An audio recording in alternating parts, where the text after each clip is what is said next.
Going into the gym, coming out of the gym. What is up, you guys? Darkside here, back with another action figure review, and today we're going to be continuing our look at the McFarlane Toys DC Multiverse line with none other than Hellbat Batman. I'm extremely excited to take a look at this figure over here because if you guys don't know, one of my favorite Batman suits, I guess you would say out there, is the Hellbat armor suit. Off the top of my head, I don't think we've gotten a figure representation of this costume as of yet, but we have it now, so hell yeah. If you guys don't know what the Hellbat armor is, basically it was a costume that showed up within the New 52 comic run. It was basically an armor created for Batman in order for him to fight along with the Justice League members, because if you don't know, Batman doesn't have any superpowers, so this costume over here, this suit, gave him the abilities that the other superhumans had. So it just gave him that winning edge. It was actually built by each Justice League member, so by Superman, Aquaman, Wonder Woman. I don't know, there was a whole bunch of characters that helped with making this suit over here, and it's basically Batman's superhuman suit. The only time that it really appeared in the comic books was after Damian Wayne's death. Darkseid ended up getting Damian Wayne's body, and he was going to be using it for something, and Batman was like, nah, you're not going to take my son's body. So he put on the suit, and he went ahead and fought Darkseid 1v1. One of the most badass Batman moments for sure. The only issue with using this suit was the fact that every single time he used it and used its power, it started to make his own body decay. You know, it doesn't really sound like a pleasant feeling, so I can understand why he doesn't wear this suit all the time. But nonetheless, an absolutely badass moment, and I hope that we see this suit on the big screen one day, and we see Batman go up against Darkseid. Boy, that would be one big CGI fight. But anyway, that's the gist of it. It's just another Batman armored suit that he's used in the comics, so cool. Here's taking a look at the packaging, and pretty much it's the exact same thing that you've seen with all the other DC Multiverse figures. DC Multiverse at the bottom of there, Batman, and then you also got the background, blue background that shows off all the different comic books throughout the ages. You also got 12 plus up there, McFarlane Toys at the weight top, 22 moving parts at the weight top as well too. If you look at the top of the box, the window box just continues, and then if you look at the side, it says Batman Hellbat suit, DC Multiverse, and then McFarlane Toys at the bottom there. The other side, DC Multiverse again, Batman with the window box going along again, and then McFarlane Toys at the bottom once again. And the back over here, you get some nice artwork. Now this was the comic book that I was talking about. I don't remember the number of it. It was like Robin's Revenge or something like that. I don't know. It had some specific title to it. If you know what it was called, leave in the comments down below. Then you got Batman Hellbat suit at the top over there. Each figure comes with a collectible trading card. Then you got all the other figures you can collect inside the bottom. You got Batman down there, Green Lantern, Harley Quinn, Batman from the animated series, and then the Arrow, Green Arrow. Then, of course, you got social media down there that you can follow McFarlane Toys with. You got Facebook, Twitter, and Instagram. I have an Instagram account. It's called The Dark Knight. Feel free to follow it. And at the bottom, you got nothing really much except for the barcode right there. When you look at the insert over here, you'll get the trading card in the back of there and some plastic. And then these plastic things over here were for the wings.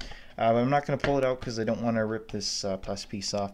Obviously, because I want to keep the packaging in better condition. I don't want to put all kinds of rips and tears throughout it, because I do think it's some really nice packaging. And of course, you also got the base over there, and it has the peg at the top of it. In terms of the figure over here, though, McFarlane Toys, man, you completely knocked it out of the park. Just to get it out of the way, he does come with two accessories, and that's both these wing pieces over here, and they're not too bad. They're just a hard plastic, as you can hear. You got some articulation just at this side over here, where you can just bend it in, bend it out. You can't bend further than out, which kind of sucks, but you know, and they're pretty big size as well too. I'd say they're around like 7 inches in length. That's freaking crazy. But just to demonstrate how you port them onto the figure, you just take this end over here and then you just put it in the back where there's the hole, and then it goes in there just like that. And of course, you can just put the other one in there as well too. You can kind of move them around if you like. You can make them a little bit higher if you pull it out and then push it back in again.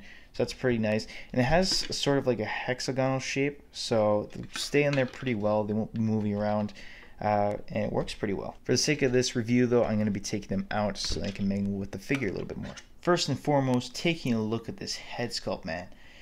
Holy crap. Now, it might just only be me, but this head sculpt really does remind me of the older DC Collectibles series, I think it was called the Greg Capullo Designer Series. They basically made the figures based off of his artwork, and it had this really cool style to it. I don't think that this character was drawn, well, this suit. I don't think this suit was drawn by Greg Capullo. I believe it was drawn by Patrick Gleason. I might be wrong there, but I think that was the artist name, Patrick Gleason. And I definitely see it in this costume as I guess we were supposed to see. It is a little bit different though, however, as you could see, the suit kind of has like a more organic look to it, but when you're looking at the figure over here, it looks like a more armored and like sharper, boxier look. And I don't mind that. I think it goes well with figure form, but it would also have been interesting to see this actual sort of like adaptation of the suit to come into figure form, but still pretty happy with it. The bat emblem over here too is looking nice and crisp. My only real gripe with it is that I was the fortunate one to get a bit of a black mark on there. I don't know if I can take that off with something, but it's a pretty smooth bat emblem. It's also sculpted on there as well too. So very bold, very nice. One thing I gotta say I love about this figure is that it has sort of like a black sort of like sheen to it, but as for some parts of the armor, it has like a nice gunmetal gray to it, so it allows for all that detail to be shown really well on a mostly black figure. Overall, I like how these red lines stand out very well on the black. It's just an awesome design and an awesome figure, man. I love this. The gauntlets over here too look really cool with the fins going out.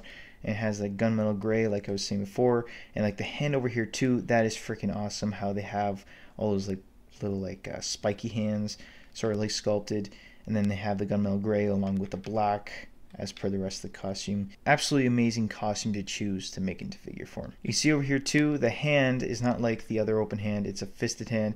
You unfortunately do not get any other hand accessories, but this is still pretty cool to say the least. It's still a little bit open in there, so you could probably like put like a wand or something in there if you wanted to, like some sort of like staff. The waist does look a little bit slim over here. I don't know if that'd be able to fit a Batman inside there, but overall, I kind of still like it. I kind of wish it was a little bit more bulkier. I can understand why though, because it does allow for a lot of articulation in there, and we'll take a look at that after. You got the red belt over here too. I kind of wish they kind of put a black wash in there, but overall, this looks really awesome and continues to the back over here along with the bat butt as well too. You don't get any of the cheeks though. That makes me mad. Thighs over here still have that boxy armored look too, and you got the red in there as well too. It kind of missed the mark in some cases over here, but overall still looks very, very sharp. I absolutely love that. And I have noticed one thing over here too. I don't think it was part of the costume design. For the knee pads, you can't really see it. Yeah, you can't see it. So they don't have it in the art over there, but these knee pads were used in the New 52 era. They were kind of like used to like show Batman's like cowl in a way, and it was just used as knee pads. So I thought that was a nice touch. Then of course you do get the boots down here as well too, and these are pretty cool as well too. You get the little jet packs at the bottom over there. I don't know what you would call them, just like thrusters. There you go, thrusters.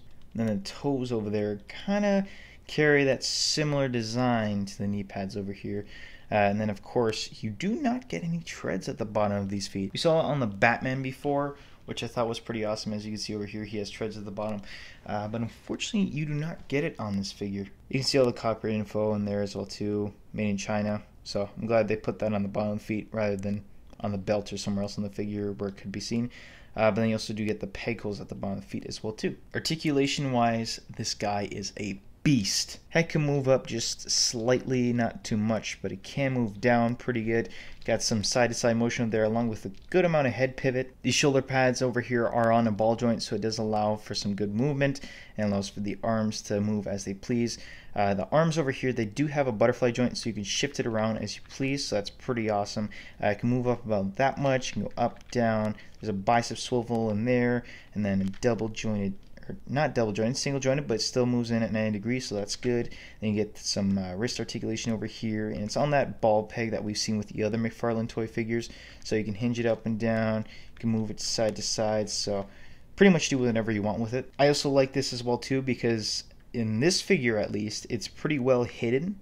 One of my main gripes with the Batman and Superman figures, if you guys haven't seen those videos, was the fact that the ball pegs were showing out too much, and it really took away from the nice look and consistency with the figure's anatomy. So I'm glad to see that they kind of covered up the tracks over here. Pretty much the exact same thing on the other arm, but over here you do get the diaphragm joint, and this allows for a lot of movement, and then you get another diaphragm joint in the waist area, so you can move it down about that much, you can move it back around that much, you can tilt it one way, you can tilt it the other way. It's absolutely fantastic. And as you can see too, it has a slimmer waist. It allows for that extra movement. So I can see why they did that. In terms of leg joints, he can kick pretty far for a big and bulky figure. He can't really kick back. It kind of goes on an angle. But he can do the splits. Like, holy splits, man. What the heck? I gotta say, that's pretty awesome that McFarlane Toys is able to do that. You don't really get a thigh swivel over here, but you can swivel it at just the top of the joint over here. So I guess that's pretty good. You do get the double jointed knees, which will move about that far. And then of course you do get the ankle articulation, which is on that same ball joint. And once again, they kind of hit it in it well, I guess you could say. You can kind of see it more than the arms over here, but overall it's not that bad. You can hinge it up and down, and then you can do a bit of a pivot in there. I mean, you can just go crazy with it. It's those special ball joints. Then of course you do get that toe articulation. In terms of the height of the figure, as you can see over here, he stands to approximately 8 inches tall. It kind of looks different on the camera. It looks more like 7.5 inches on the camera. But if you count to the tip of the wings, I gotta say that's around like 9 inches tall. That's crazy. In terms of comparisons, here he's compared to the two other McFarlane Toys DC Multiverse figures that I've already reviewed. We got Superman and Batman over here. If you haven't checked out those videos, be sure to check them out. You may notice over here that he does stand around the same, I mean, it's a little bit taller, but he does stand around the same height. You can definitely see this Batman over here being inside of that costume over there too. I know that that makes sense, but I would have kind of wished for him to be a little bit taller. But if you guys remember, with what I was saying in the Superman and Batman videos, is that I was complaining that the figures were too tall. So his smaller size over here fits in with that sort of 6-inch scale. So hell yeah, Hellbat. Then here he is compared to two other DC Multiverse Mattel figures. You got the Ultimate Alfred over here. If you wanted to create some sort of like Batcave scene, you could definitely do that with this Hellbat arm over here. Then of course you do have the most disappointing Red Hood. And finally, here he is compared to some other bigger figures. You got the Build-A-Figure Killer Croc over there, and then you also do have a very old figure over there. That was what I was talking about earlier. That's from the Grey Capullo DC Designers line, from DC Direct. And I thought that that was an absolutely fantastic figure. That was my favorite armored Batman figure over there. But I gotta say, I don't know, between these two, I feel like I like this one a little bit more because I like the paint detail on it more.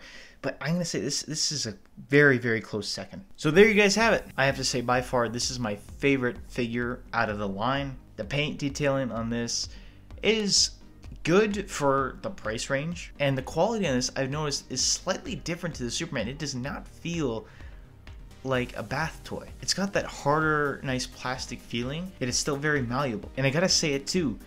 Out of the 3 figures I reviewed so far, this one has the best articulation, and this is a big ass figure. And despite all the gripes about the figures being 7 inches tall, this one is 7 inches tall, but it's supposed to be a bigger figure, so it fits in with that 6-inch scale, which I absolutely adore. The only thing that I would want after getting this figure is a dark side. So McFarlane Toys, if you guys are making a list of what sort of figures you're going to be coming out with, you got to come out with the dark side. By far, as I've already said, sculpting, articulation, paint detailing, everything about this figure is amazing, especially for the price range as well too. These guys could have easily made this figure an extra $10, but they left it at the normal figure price, so kudos to them. So what would I give this figure as a rating for the $20 price point in America and $30 price point in Canada? 10 out of 10. McFarlane Toys, you have knocked it out of the park with this figure.